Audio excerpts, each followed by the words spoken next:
विमानतल पर कड़े बंदोबस्त के बावजूद मादक पदार्थों की तस्करी लगातार जारी थी। जासूस मेहुल को उसकी जांच के लिए बुलाया गया। पुलिस ने उन 4 दिनों का पता लगा दिया था जिन दिनों तस्करी होती थी। दूसरा दिन 23 अप्रैल, तीसरा दिन 25 जून, चौथा दिन 23 अगस्त। इन 4 दिनों के फुटेज देखने के बाद क्या आप बता सकते हैं तस्कर कौन है? जनवरी से अगस्त तक गर्भवती महिला एक समान दिख रही है। वह मादक पदार्थों को अपने पेट पर छिपाकर तस्करी कर रही थी। सेम एक छोटा बच्चा था, उसका अपहरण कर लिया गया, पर वह किसी तरह उनके चंगुल से छूटने में कामयाब रहा।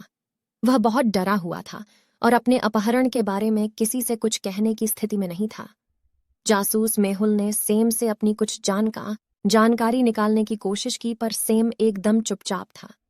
कुछ कहने के बजाय सेम ने मेहुल को अपना बनाया गया चित्र दिखाया जो उसने अपहरण के समय बनाया था। मेहुल ने गौर से चित्र को देखा और 3 संभावित अपहरणकर्ताओं की पहचान की। नौकरानी, मैं सब्जी लेने बाहर गई थी। पेंटर, मैं पीछे के कमरे में पुताई कर रहा था। गार्ड, मैं तो गेट के बाहर खड़ा। 4 लोग ट्रेन में सफर कर रहे थे।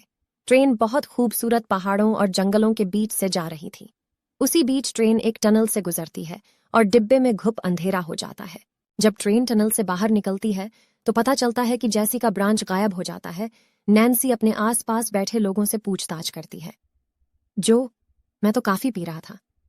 एडम, मैं तो सो रहा था। गैरी, मैं तो अखबार पढ़ रहा था। गैरी चोर है। ट्रेन के टनल से बाहर निकलने के बाद गैरी ने अखबार उल्टा पकड़ा हुआ है। उसने ब्रांच चुराया और जल्दी से अखबार उल्टा पकड़ लिया। एक दिन सुबह मार्क अपने कमरे में मृत पाया गया।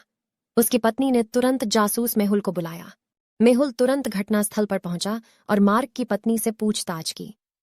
मार्क की पत्नी ने बताया, मैं जब कमरे में पहुंची तो मैंने उसे मृत पाया। मैंने इसके बारे में किसी से कुछ नहीं कहा। उस समय घर में 2 लोग मौजूद थे जब हत्या हुई। मेहुल ने उन लोगों से मार्क के बारे में पूछताछ की। मार्क सर बहुत अच्छे व्यक्ति थे। वह हम सब की बहुत परवाह करत थे। रसोइया, मैं मार्क सर के बारे में बहुत नहीं जानता, सिवाय इसके कि वह खाने के बहुत शौकीन थे। माली ने कहा, सर बहुत अच्छे व्यक्ति थे। उसे कैसे पता चला कि मार्क मर चुका है, जबकि उसकी पत्नी ने तो किसी को भी कुछ नहीं बताया था? रिचर्ड के तीनों बच्चे एक साथ खेल रहे थे। तभी रिचर्ड के ध्यान में आया कि उनमें से एक बच्चे ने दीवार पर कुछ निशान बना दिया है। बी, सी, यह तीनों में से किसने किया होगा? दीवार पर निशान ऊंचाई पर था और ए, सी अपने कद की वजह से उस तक नहीं पहुंच सकते थे। बी का कद बढ़ा है, इसलिए। वीडियो अच्छे लगे तो चैनल को सब्सक्राइब कर लेना आगे और ऐसी वीडियो देखने के लिए।